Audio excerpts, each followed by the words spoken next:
Level up with the new AAA Commanders MVP membership. Get all the benefits of AAA plus exclusive experiences, discounts, and tickets. Already a AAA member? Upgrade for free at AAA.com/commanders. Hey, babies. Hey, babies. Hey, babies. Hey, babies. Hi, everyone. Hi, everyone. Happy Wednesday, everybody. Happy end of trade deadline. We do nothing, Callow. Nothing. No sell, no buy, no nothing. Are you surprised we did nothing? I mean, I think it would have been more of a sell situation, but are you surprised we did nothing yesterday? No. Look, they don't have the level of talent that warranted people blowing their phones up about it. I saw someone tweet yesterday something along the lines of, "Oh, the Commanders need to do what the Jets are doing." Well, guys, the Jets have some talent on that roster. There's not a lot of talent on this one comparatively. So, there's a little bit of a difference in a talent discrepancy there. And it's not like the Jets blew it up. They traded two major pieces, but not all of them. So I'm not surprised that they didn't do anything. Their roster doesn't warrant the attention to do anything. I mean, I don't know. I'm going to get to the Jets in a bit. Sure. Like in that decision to do that, because I can go either way with, I agree with them. It was a very big offer. And I also think it signals a really bad thing to your team when you trade away somebody at that age who's that good. Right. But whatever, we can go both ways on it. I agree. We don't have a Sauce Gardner. So there was nobody coming to us and going, here's 2 first-round picks and something else you need, and you're having a terrible season. What do you think about it? The only person on our roster who is that is Jaden, and he's untouchable. We're not trading him for anything. There is nobody else like that. But I am a little bit surprised that they didn't trade a veteran or two that's on a last year of a contract. It obviously wouldn't have been for a big return. But at this point, I think you live with where you are. You have to think about, unfortunately, you have to think about what the future is. You're putting your head in the sand if you think that this is going to turn around and make a run. I think they probably had to, rethink over the last 2 weeks, because I would even just say as of 2 weeks ago, I wasn't thinking about them being sellers. Really. It was more like, let's see if they can go get a rush end, or they can go, because that's going to be available, or let's go see, maybe they have to get another receiver because of all the injuries and they need one for the future anyway. Like Rashid Shaheen was someone I'm I don't know, man, that might be the right deal for them, to go get somebody. They need somebody anyway. But the way it went down the last couple of weeks, and now all of the injuries and the Jaden injury, I don't even think you could make a case that they could be anything but sellers at this point. So I guess I'm a little bit surprised, but it wouldn't have been for any major return, obviously. If Andrew Wiley got traded, it would be for what exactly? A 7th round pick, a swap 6th, 7th round pick. Allegretti, same thing. Von Miller, similarly, I guess, if he really wanted to go. I can't even really think of anybody else. I think the only other name, and I saw some people bring this up yesterday, and I went, Debo is on a 1-year deal. Maybe there would have been a late round, 5th or 6th round pick for someone who goes, all right, let's just do it, because he maybe helps us get over the top type of thing. Who knows if he wanted to go or not?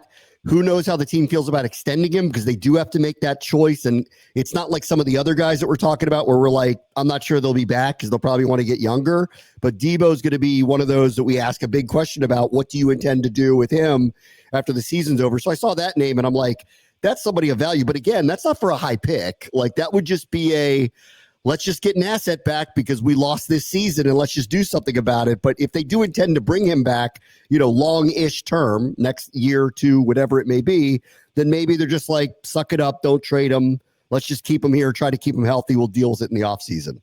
Yeah, I thought his name, I think it was the Buffalo Reporter that brought up, right near the deadline actually ending, that possibly a Von Miller and Debo trade to Buffalo. Sure. That one actually made sense to me because I went, oh, they'll actually get a 5th or a 4th round pick for 2 players. That's one where I kind of said, okay, I think we're cooking here a little bit. To your point of Wiley or Allegretti or even some of the other veterans that we mentioned, I think Adam Peters probably had to weigh, is it worth taking away pieces for a 7th round pick when I'm about to put Marcus Mariota out there for, probably the next month or whatever it's going to be? Sure. And, the way that the offense is going, do I want to take away from that? is it worth it to fracture the locker room probably further if I trade away pieces for not significant draft picks? Like I said, I seventh agree. rounders most likely. And I think he probably said at the end of the day, not worth it. Or nobody called. I think that's also a part of this as well. Nobody I'm might have been sure. calling.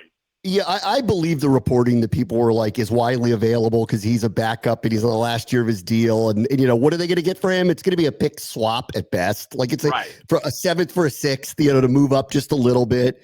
If you like, and I agree, like, do you go out of your way to make a deal like that? You know, no, but it's not to save this season. It's what are you thinking about for the future? And I agree. Like, I think they were, look, like for everyone who was sitting there, like who now like going through everything and going, I wouldn't have done this or I wouldn't have done that. All the hindsight stuff that's going to be played out because this season went this way. They didn't put this roster together thinking this was going to happen. This was completely off of the radar for them, for me too. Like, I'm shocked. I'm still kind of in shock. Yesterday, in the middle of the day, everybody is. Yesterday, in the middle of the day, I got a text from London, and it was clips from us in the booth in Detroit in January, you know? And he's like, and his line was, I cannot believe we're here playing them again. And I'm like, I can't either. Like, if you had told me at the beginning of the season, look, like, that was kind of an aberration what happened last year. There's just no way they're going to convert every fourth down. They're not going to win every game on the last play. Like they're going to lose a couple of those. The schedule's way harder this time around. They end up, what if I told you they're going to be 9-8, 8-9? That's actually not good enough to make the playoffs. I would have bought that as like, yeah, like that's on the table here. Like, could they replicate last year? It seemed hard to do with the schedule. And the way the summer was going felt really hard to do with the schedule. But so like, I never thought 12. And I remember I was sitting there going like, they'll probably get to 10, but we're going to feel like they're a better team, you know, like because it's just too hard to get back to 12 again with the schedule that they have. But on the table for me was around or maybe a little under 500 because things just don't go the right way. They lose some of the close games that they won last year.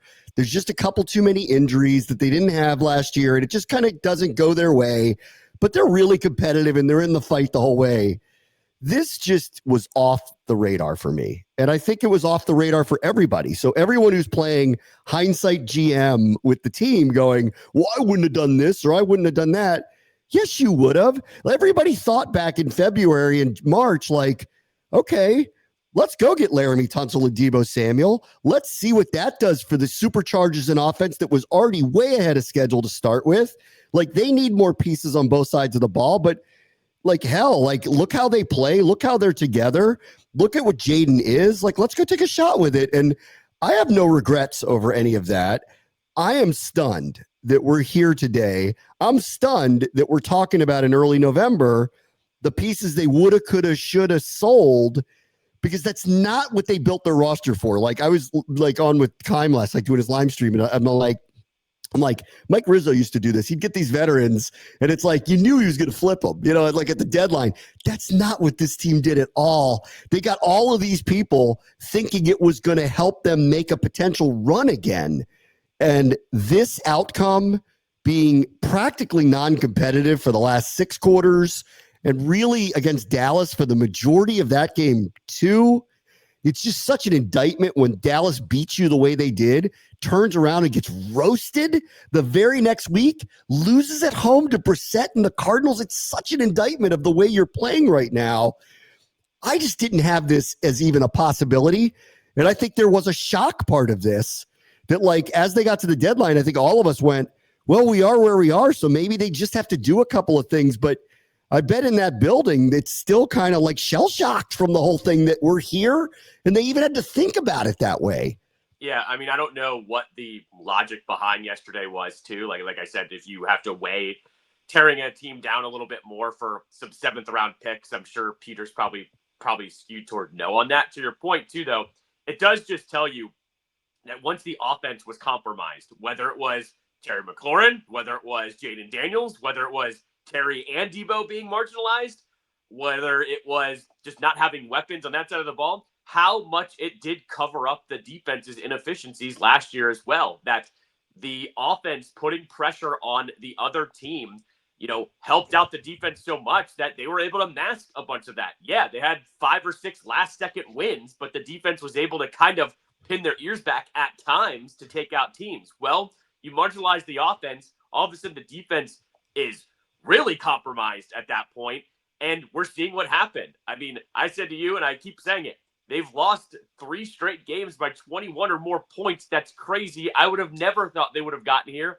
That hasn't happened to this franchise since 2001. Like, the fact that didn't happen under Ron or Jay, but it's happening here with this crew is shocking because, as I always like to say, there are adults in the room. I don't think we all thought that things could go off the rails this bad. Yeah. It has, and the injuries continue to stack up in a way that I don't think I've ever seen before for a team, too. Yeah, I just there's no run it back, we had bad luck to me. Like, there is going to have to be changes, in personnel. Like, there's just clearly going to have to be, and that's going to be hard to deal with. But, and I just didn't see this as an outcome.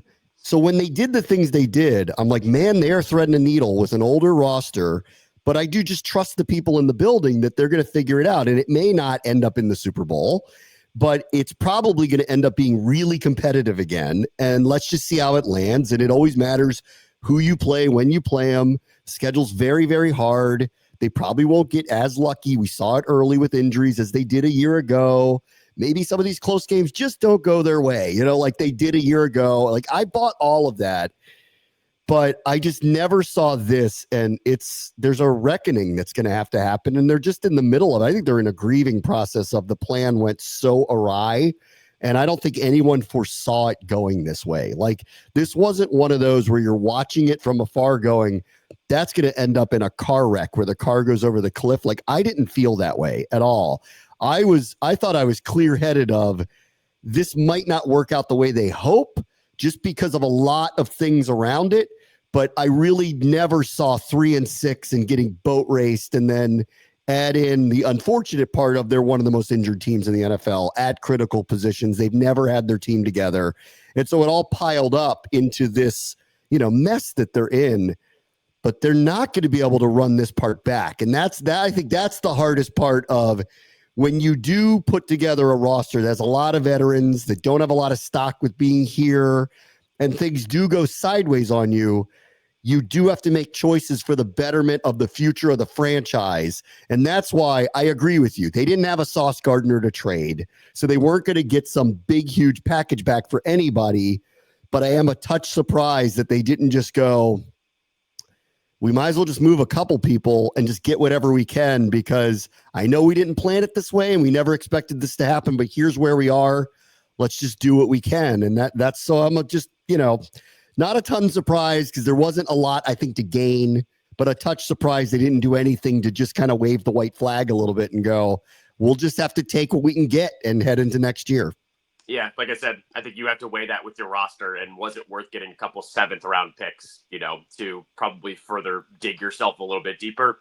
That's something Adam Peters has to answer, and I don't know if he's going to speak with the media before the end of the season, but I'm sure it's a legitimate question for him, whether that's something that they wanted to do.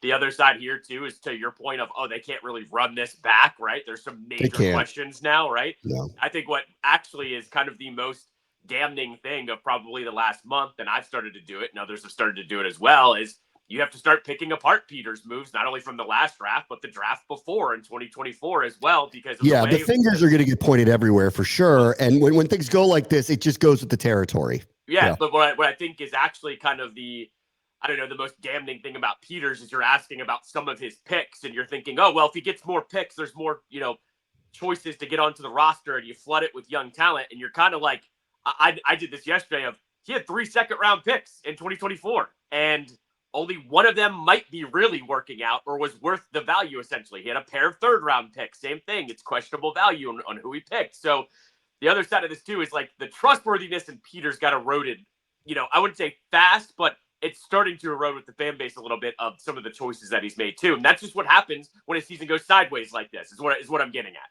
Yeah. I mean, when things go like this, everybody reconsiders everything that happened. And, this is why I think it's important that I'm sure there were skeptics of what they did. I didn't hear a lot of it. I heard mostly they They traded for Laramie Tunsil. Nothing wrong with that, right? They traded for Debo and traded what they traded him, and they have no long-term like commitment to him. So it is a show me year. I didn't have a problem with that. Like, I thought those were two really good moves for them. And largely they are, actually. Tunsil hadn't given up a sack, like up until this point. He's able to kind of solidify a part of the offensive line. It wasn't a week, like they played above, I think, their skill level a year ago, and they added an all-pro caliber player to it who clearly has stuff left in the tank. Like, I had no issue with that. Debo was a show me part of it, but if they could kind of reignite what he had been, then I think you got a deal for him, and he was in a contract year, so he has to show up and show you. And if he doesn't, then you just chalk it up to, well, we tried and we knew him and we'll just move on to somebody else. But everything so that's why I'm like, guys, like I know we're going to play hindsight GM here, but I don't think there were that many people that were that like, this plan is going to blow up in their face spectacularly the way it has. I don't think that's not how I felt in March and April. I'm like, there's a lot of expectations. The schedule's really hard. The NFL's profiling them. This organization, while all new, hasn't shown the ability to sustain success yet, And I think that they're more built to do it, but they hadn't yet. So there's just a lot of pressure on the building. There's a lot of pressure on everybody. And the schedule's very hard. But, like, let's just see what happens. And I trust number 5, and I trust DQ, and I think everything's going to be fine. I never saw this coming. So, I know everybody is going to be, armchair hindsight GM and pretend they didn't tweet out incredible moves of the offseason. But here's where we are. And whoever is the one person who said this is going to happen, like they get to crow that this was going to happen. I think the vast majority of people thought this may not work out exactly the way they thought it was going to, but they weren't like off the ship and said Peters is running it off a cliff. I don't really think anybody thought. I didn't think that at all. This is incomprehensible. I did not see this coming. You could not have convinced me that they would be this lack of competitive the last couple of weeks. Their record would be what it is, and that they are streaking towards a top 5 pick. You never, ever, ever would have convinced me of that. No, I mean, the problem is that the offense snowballed in a way that the two major pieces that they got are marginalized, right? Yeah. Like Terry McLaurin gets hurt, Debo gets hurt, and then all of a sudden teams are forcing them to, pass the ball. They're daring them to pass the ball. Well, Laramie Tunsil can't do it by himself to run the ball too. So all of a sudden, between Tunsil and Debo, you can't even showcase the pieces that you traded for because the offense was marginalized altogether. So this is also the thing, that the injury snowballed so much that the pieces that they actually got to help on offense were marginalized. You can't even fathom what happened because everything is falling apart so much on that side of the field. I mean, there's plenty of little things like on the fringes of the roster where I'd go, I didn't love the lack of depth at wide receiver. I thought they should have another veteran or two. Like, could they have brought back Zacchaeus? Should they have kept one of the veterans who I guess didn't really win a job in camp, Osborne or Galb, I guess? You could say that, I think De'Ami Brown got too much money considering they traded for Jacoby Myers. There's a part of me yesterday that was like, do they want to send De'Ami back here? Because it's, clearly they overpaid him and they now know that. And now it's like we liked having him here. He kind of fit what we did. He's clearly not going to get that on the open market again. Maybe we could extend him for a year or two at a different rate and have him back and be a veteran who gives us the speed. I was thinking about things like that. We could redo something like that. Jacksonville's now they drafted a receiver, just traded for another one. Clearly he's not the answer for them. So I was thinking about things like that yesterday with them. And I hear you on what Buffalo was like, would they want Von Miller back? I don't know. Don't you just make that? I know we don't have any defensive ends, but don't you just make that move because it's not getting run back? I just think I believe that there's probably still a level of shell shock. I'm feeling it too. That game on Sunday, I actually thought they were going to win. I told you that on Friday. I'm like, I actually like this matchup for them. I can't believe it went that poorly. Seattle is really good. They are really fast on defense. That Jackson Smith and Jigba, seeing him in person, I get it. I get it now. He's very difficult. He is very quick out of his cuts. He is very difficult. I didn't see perfect passer rating, 4 touchdown passes, no incompletions, literally no answer on almost any play in the first half. It could have been worse. Like it really could have been worse. The second half of the Chiefs, I'm like, that's the Chiefs. We gave them too many chances. The Cowboys game, the Seahawks game, man, like I just didn't see this coming at all. And I'm still kind of, and I could see where as the deadline approached, where probably for the last few weeks, Peters is calling around going, who can we get to help this roster? Because we have injuries, to having to come to terms with, this is just not going to happen this year. It's not going to get better. The roster has now been marginalized in a way that's going to be hard to be competitive just from a personnel standpoint. What do we do? And, maybe there just was a calculation of, let's not rip the locker room up in any way, and let's just try to show them that we're not just going to sell off parts for minor draft picks or pick swaps, because we have to tell everybody, we just want you to stay competitive here. I think the most important thing for the next 8 games is they just play hard, play together. Their roster is so ripped up that it's hard for me to buy that they're going to win a lot, especially who they're playing. Detroit, Denver, at Minnesota, Eagles twice. Like, it's very hard to picture them winning a lot of those games, because those are Super Bowl contending teams, let alone playoff teams, the majority of those that I named. So it's hard for me to picture them winning a lot of them with the roster in the state that it is. But I do think it's important, as we talk about, you can't run it back. What kind of reckoning are we going to have over this? And I think it's very important for this group to just get everything back in order, start playing really competitive football again. If they lose, they lose, but it can't be like it was the last couple of weeks, and show that there is some resolve and pride in the room again. Yeah, I mean, I would say this too, though, as much as you're harping on, trading pieces away, it is worth saying they didn't buy yesterday either. Like, they didn't further dig themselves deeper into the roster. That would have made no sense. That would have come off as delusional, honestly. I agree, but we've also seen crazier things happen sometimes with GMs around the league where they do think they're a piece away or a couple pieces away. They didn't buy. The Cowboys? I mean, the Cowboys, to be fair, though, that also is a move that they're going to re-sign him or to a better deal with Williams. So, I mean, I would say that I see what they're doing there. I will just say that started with Micah, and now they're still trying to backtrack on that. So, like, that's a bigger move than just one day from yesterday. But As far as it goes with this team, I will say they didn't add anything. We saw them add last year when they went kind of all in on Lattimore to try to add for last year and this year. That was the only thing I could have seen them do was there someone available that could have been under contract into next year? I don't think that player existed. The other thing here is, who are we talking about? We're talking about some of the veterans like Miller, possibly Debo. Yeah. We're talking about, you and I mentioned Wagner and Ertz in case they actually wanted to get moved. Go look at some of those other pieces that were moved. It was literally 7th and 6th round pick swaps. Like, I don't think if there were other players getting that, I don't know what those players would have gotten is what I'm getting at here. Like, it would have been the old, in baseball, you can trade a player for, quote, cash considerations, which means you're trading him for nothing, essentially. I think maybe that's where things were starting to land with some of these veterans that they have. There just wasn't enough interest. And I think Adam Peters, like I said, at some point has to weigh, is it worth trading some of these leadership guys when they need leadership right now? Is it worth trading for that at this point in time? And I think the answer was probably no. And that's why they didn't do anything. Yeah, I was with you on, I would, if there was a market for Ertz, I would ask him before I moved him, do you really want to be traded? And I would respect his wishes. Yeah. Same thing with Bobby. Like, do you really want to be traded? Like, I wouldn't do it. Like, unless they said, I'll do it. I'd like to play for a contender. I would, if they said, I want to stay and I want to be part of this, I wouldn't have moved them. Vaughn was a little different to me. They picked him up in the summer. It was because they didn't get anybody else at the position.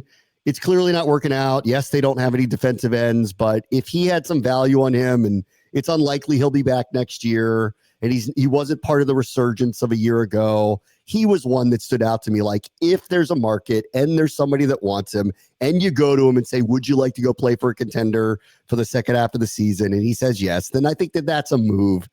But there wasn't a lot. And I agree. Like, there really wasn't a lot. And I just, they've just kind of staked everything on this room, this group, this brotherhood, this, we play for each other, hard S with, good people. Like, And the fact that it's just gone sideways like this, it forces you to have to make really difficult and I think unforeseen and almost unfathomable decisions. Yeah. And that's why I think they were stuck in a very, very, very difficult spot. I'm telling you, 2 weeks ago, they're calling people to see who's available to add to the roster. 2 weeks later, reality set in. It was like a meteor hit the earth. Like we blew up in a way that there's just no chance you could have foreseen this coming at any point in time, even with all the injuries. And even like on Friday, I'm like, I actually like this matchup against Seattle. I think we're going to have a shot with them. It's not a really mobile quarterback. Like their receivers are really beat up. They had 4 receivers up. 2 of them were on the practice squad, the day before.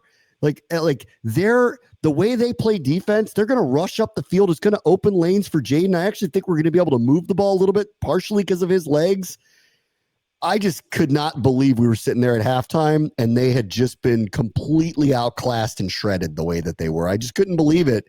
But after the last few weeks, I guess I should have. That was the hardest part of this. It was like, I think all of us were kind of like, I can't believe this is happening. It doesn't feel like it should be happening, but it is. It's unfortunately the reality.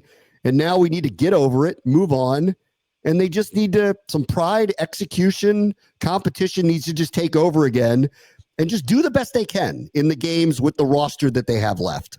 Well, it's also just a factor of every single game that this has happened to. It snowballs on them. They make a mistake and it doesn't just lead to the defense making a stop. They give up a touchdown right away. Or, I think the craziest one was that game was 7-0, and then 11 seconds of actual game time went by. They're down 21-0. Yeah. That roster looks at that scoreboard and goes, there's no way we're coming back in this one. And they didn't. They didn't even get to 21 points at the end of the day on that one. That's what's happening here, too, is it's snowballing. It's the opposite effect of last year where they'd be down by 7 or down by 6 or even just one possession. And they think, all right, Jaden's got the ball. He's going to go down there and do his thing. And he would. Now we're getting to the point where they can't last into the second quarter against some of these teams as well. And they're the team right now where you love to play them because literally nothing is going right for them. And that's the way it's been for the last month of the season. It's so crazy. Like everything went right last year. Everything's going wrong this year. Yep. I've never seen an invert like that. It's nuts. All right. I want to get into the big deals next. Brave Watch the Show, ESPN 630, the Sports Capital. Commanders fans, this is for you. Level up with the new AAA Commanders MVP membership. Get all the benefits of AAA like 24/7 roadside assistance plus 15% off Commanders gear at the online pro shop. Chances to win game tickets, access to exclusive MVP events, and unforgettable experiences. Already a AAA member? Add the Commanders MVP upgrade for free. Head to AAA.com/Commanders to join the squad and put your fandom in drive. All right, here are the big deals from trade deadline day around the NFL. The first one is the Jets, who gave up 2 major stars off their defense yesterday for a number of picks. In both cases, I will agree with them that they did get value for these players. I agree with them on that. But the other side of it is, are you going to actually use those picks to get players that are better than the people you actually got? How are you better into not just for the now, because their season, like Washington's, is pretty much up in smoke. How does this make you better for the future next year? Do you think the first round pick or picks that you got for Quinnen Williams or Sauce Gardner are going to net you another Quinnen Williams or Sauce Gardner? And if I'm a Jets fan and I like this because our record is really bad, do you? Because let's see who you pick with these people. And are they as effective as those guys? So, and especially in the case of Gardner, who's like 24 years old and is one of the best corners in the NFL. And you were just like, well, we got a deal we couldn't turn down. Yeah, because he's an all-pro caliber 24-year-old corner. That's why you got a deal you couldn't turn down. What makes you think you're going to get another one of those guys? What's the Jets' record? How many games have they won this year? They've won one game, and someone handed them 2 first-round picks for a cornerback. I take Do this you deal. think that that's their talent or that's the infrastructure within the organization? Because if I'm a Jets fan, that's the question I'm asking. So let me see. You're blaming the talent here, but you're not blaming the owner, the decision makers, or the coaching on what our record is right now. That's a different discussion. They're doing what we're doing. They're saying nothing's going to change until the owner changes. Well, you're not really going to do anything until that happens. But what I would say is, they sucked last year with Saleh. They're sucking again this year with a new head coach. I think in this case, somebody's offering you 2 first-round picks for a non-quarterback in this league. I say you do that 10 times out of 10. I don't even care who the player is, especially when you've won one game this year. I'm sorry. I think you do that deal every time. And then the Cowboys are offering you a second and a first for a defensive tackle. Same thing. I'm taking that deal as well. I get it. Like, there's a lot wrong with the Jets. I understand why they did it. I'm not like thrilled about it if I'm a Jets fan, but I do know, hey, 2 first-round picks is 2 first-round picks. I'm rolling the dice on that one. It's funny. Like, I was talking to Kime about this because, I run a podcast company, so we see the numbers every day. We spike during football season. I'm very worried about listenership for the rest of this year with the show and beyond.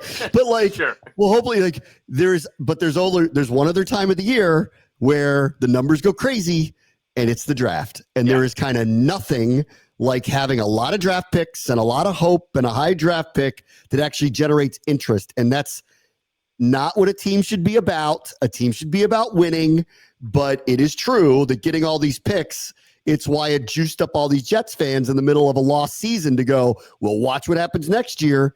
Okay. You got a number of picks. You might have the number 1 pick. You at least could move up to it if you really wanted to, because you have all these number 1 picks.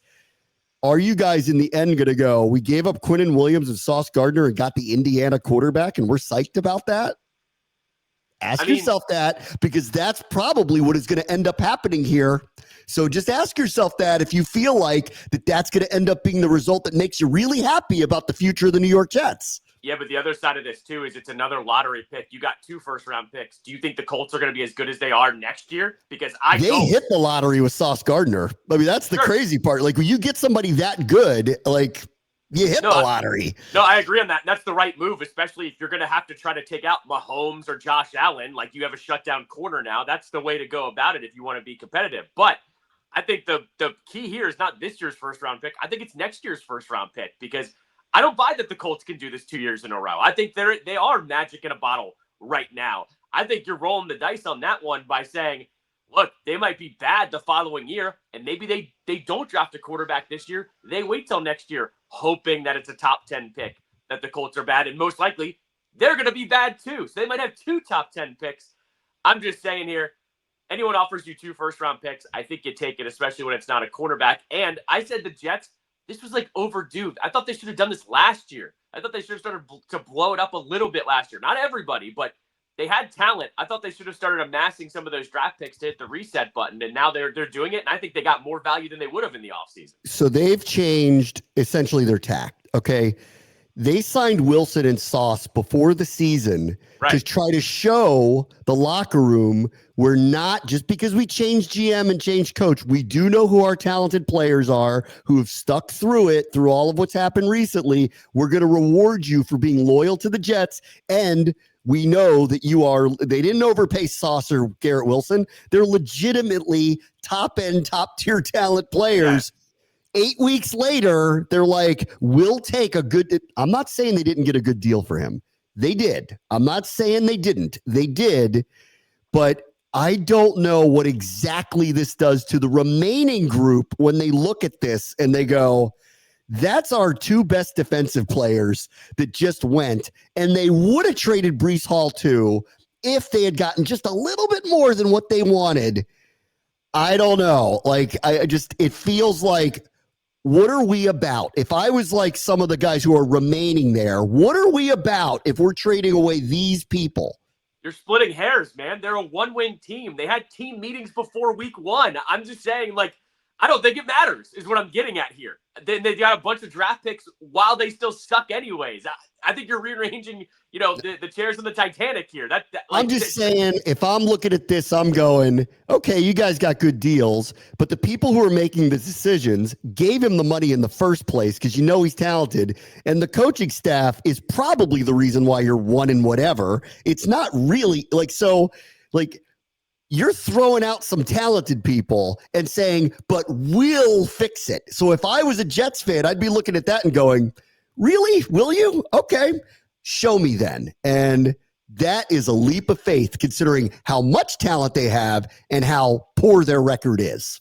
Sure. No, I get it. But you've tried everything at this point. You might as well try to hit a soft reset button to get some value back here. Like I said, I don't think it matters. They're going to suck either way. What, are they going to get worse than one win? No, at this point. So I understand why they did this. I actually have a bigger question here of, you now have all these draft picks.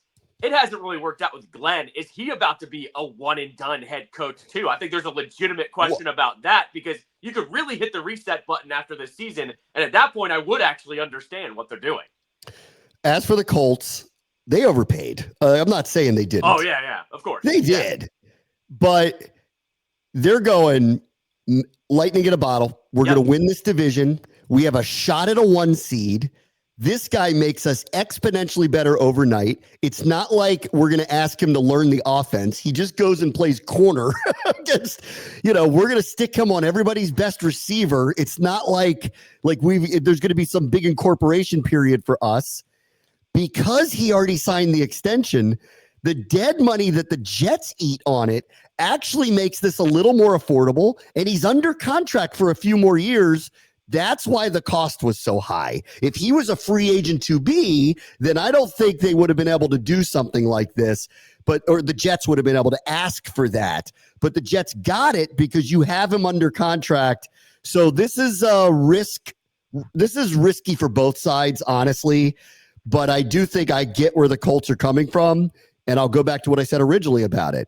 He is a tremendous talent. He is young and he's already under contract. If you're going to do something as risky as giving up the kind of assets you do it for someone like him at this point in time. It is a bold move by them. And I'm now bought in by going to do something like that with the way they've been playing, with the record that they have in the division that they're in.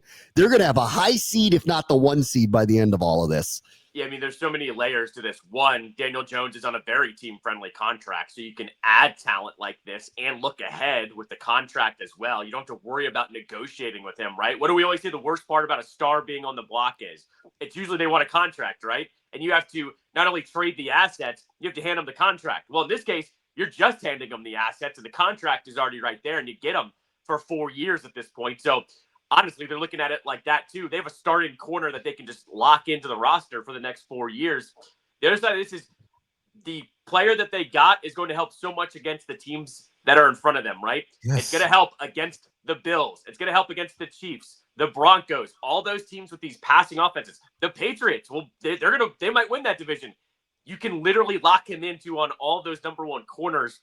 It helps them immensely on, that front. So I will say this, I commend them for going all in on this, but it's also a smart move because they just know what they have going forward. It's not a rental. They get a Pro Bowl corner for 4 years. I mean, that's still a really good deal in my eyes. Who's really young, right? Probably best days could still be in front of them.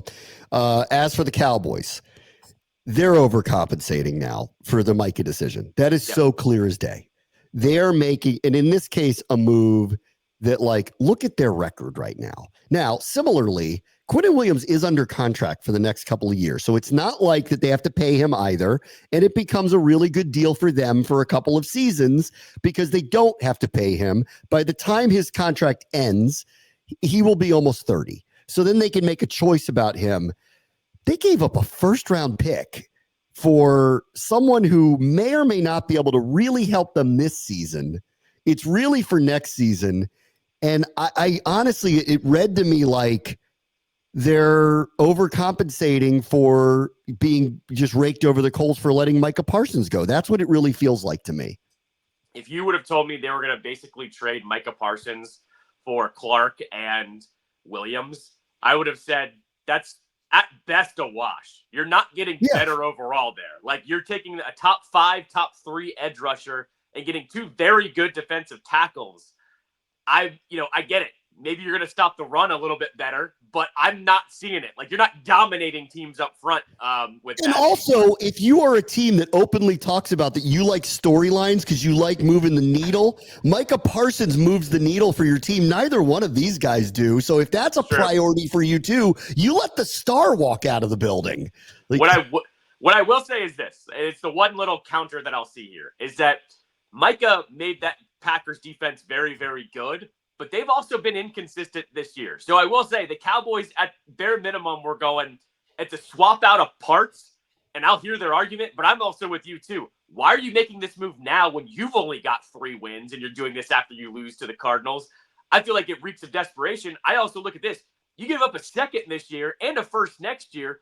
I feel like you could have traded those 2 picks separately and gotten better on the roster too. That's where I actually kind of, I think he's worth the first-round pick, Quinnen Williams, but a second and a first, I don't know about that one, Chief. That's how I'm landing on that one. It felt like a big overpayment. And on that first-round pick, the Jets get the higher of the Packers or the Cowboys too. It's like the NBA. They get the better pick. That's a little bit off there as well. Well, I can tell you which one's going to be higher. Yeah, right. Yeah, of course. We're going to figure that one out. Yeah. All right. Last one real quick. Listen, the Colts, that was a big time move. This is an under the radar huge move. Rashid Shaheed's a true speed threat receiver. I had forgotten Clint Kubiak worked with him in New Orleans. So there's a connection there where he knows what he can do. They now have a receiver that has to be taken very seriously. Opposite JSN, Cooper Kupp comes back and in the middle is going to work the field if he's healthy. They have, after watching them live and in person, watch out. Like, I am now fully buying in. Watch out. They are extremely dangerous. I keep feeling like the injuries at San Francisco is going to catch up to them and probably crumble them back closer to 500. This means that Seattle is a true legitimate contender to win that division. And if they do, that is a very difficult place to play in the playoffs. It's a long travel situation. The home crowd's great. All of those things. That is a big time move for them. This was somebody actually that I was looking at for Washington going, if he's available, I would think about moving hit for him to get the true opposite speed threat in the long term opposite Terry McLaurin. Yeah, I told you this last week when we were talking about Seattle. I think they've had a master class of how to rebuild that roster, retool the roster is probably a better word. They won 10 wins last year off of a new head coach, and it went so under the radar just because of what Washington did and what some of the other storylines were. All they did was swap out, their quarterbacks, trade their best wide receiver, and then all of a sudden they're better on offense than they were, and now they add Shaheed. Yeah. Seattle can do no wrong right now, as far as I'm concerned. And look, you saw what Darnold did last year, too, with 2 legitimate wide receivers in Minnesota. He's going to get even better, seemingly, with what they're doing. Really good move for Seattle. I loved this move for them, too. And they didn't break the bank. It was, 4th and a 5th or a 3rd and a 4th, something like that. 2 picks, but they will have to pay him. They will have to pay him. That was part of it. He was in an expiring deal, so they're going to have to pay him. But it's not like they gave up a first or a second here. They didn't give up 2 of the premium picks here. I really like it in terms of value as well for what they did. I agree. All right, be right back. Bram watch the show. ESPN 630 Sports Capital. Commanders fans, this is for you. Level up with the new AAA Commanders MVP membership. Get all the benefits of AAA like 24/7 roadside assistance plus 15% off Commanders gear at the online pro shop. Chances to win game tickets, access to exclusive MVP events, and unforgettable experiences. Already a AAA member? Add the Commanders MVP upgrade free. Head to AAA.com/Commanders to join the squad and put your fandom in drive. All right, welcome back. First things first here. Frankie Luvu's suspension got lifted yesterday after he was, but he did stay fined for doing what's called the hip drop tackle, which has been deemed illegal. Interestingly, none of those plays were penalized in the game. And then he got suspended. And I guess it's probably why it went under the radar for me, because I would have had to have called hip drop tackle. So in real time, what this says to me is in real time, the officials are wary of making this call in a game because it would be a 15-yard penalty. They're allowing the league to review it later and hitting guys in the pocketbook or potentially suspending them to try to root it out of the game, because I don't think they ever called any of those in any of the games. So when I saw the suspension, I went, for what? And then I saw the clips of the tackles and I went, yeah, those are not legal anymore. But fortunately for Washington, they get him back. He at least gets to play. I will say that last one against the Seahawks was a little bit of a bang play. Like, I agree with the other ones. Like, that's the rule. But on that one, it happened so fast. Like, how do you expect these guys to adjust their body in a way to not do that a little bit? So I think that's also probably why he gets that suspension lifted. I thought that third one was a little bit ticky-tacky. Like, it was not a cut and dry, in real time, to me, suspension worthy is what I'm getting at here. And I think that's probably why that gets lifted. I agree with you. Like, this seemingly is hard to call with the refs and they're not calling it. I don't know how you suspend a player when not a single one got called in real time, especially when that third one I thought happened really fast. I didn't leave a lot of time today. I was going to talk about Kurt Warner, but I'm going to do it tomorrow. Okay. I know the news cycle will have probably passed a little bit on it, and it's kind of spilled milk because Jaden's not going to play for a while, if at all, the rest of the year. But I do want to address what he said about his play just kind of overall and just give you my opinion on that. But I ran out of time on it, and I want to be able to give you the opportunity to tell us what you think of the Capitals hosting the Blues this evening, where their power play doesn't exist any longer and they're not playing particularly well right now. They're not playing particularly well. Alex Ovechkin has 2 goals on the season. You have Pierre-Luc Dubois, who's out for a significant amount of time right now. I talked about it, over the weekend. This team is a red flag right now. Their power play is not working. They're not scoring. The goaltending's fine, actually, and the defense is fine, but they are not getting it done. Here's the thing. It's Blues tonight, Penguins tomorrow. The Penguins have been on a heater. They started off the season actually really good. It's almost like a scheduled loss tomorrow against Pittsburgh. I know those games are chaos. I think you got to win at home tonight against the Blues to start this off right. And I'll say this too. The cats have been watching the film, since Saturday night. So I would hope they come out and are a little bit better against St. Louis here. But I wouldn't be surprised if they drop this one just to the way that the team is going. They're in a bad spot in the season right now. And real quick, checking in on the 1-6 Wiz who play Boston tonight, who aren't good here early because, they don't have Jason Tatum. So they're like 3-5, whatever. They're going to have they're going to have a rough season this year. Anyway, the Wizards as we started today, expectations matter. I did not expect the Commander season to go like this. The Wizards season, this seems about right. 1-6, bottom 3 in both points scored per game and points against per game. So they're one of the worst offenses and one of the worst defenses in the NBA through 7 games. Tell me when it's supposed to get just marginally better. That's what I would like to hear. I'm with you always on at least you told me this was going to happen. We are in year 3 of this, and it's terrible statistically. And I don't know who their emerging star is. So help me a little bit here, Wiz. Like, what am I buying into as to what the future looks like? Because I'd like to know what that is. I hate to be that person, but we need to ask about, the coach at this point. When you're down 20 to the Knicks heading into the fourth quarter, I get it. You're supposed to be bad, but this is happening every night where you and I talked about this, I think 3 years ago, or I think Brad was still on the team 3 or 4 years ago when Brad was still on the team. And it was like, okay, I get it. You guys are going to lose, but stop going down by 40 to the Pacers in the fourth quarter. Like that type of stuff here.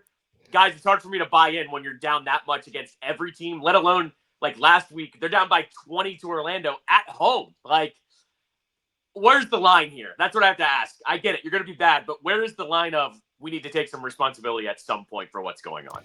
I'd watch some of this, the Caps or the Wizards, but, I can't. So just a quick reminder that here we are, November 5th, still can't watch them because a lot of people use a TV provider, can't get a deal done with you guys. That's right.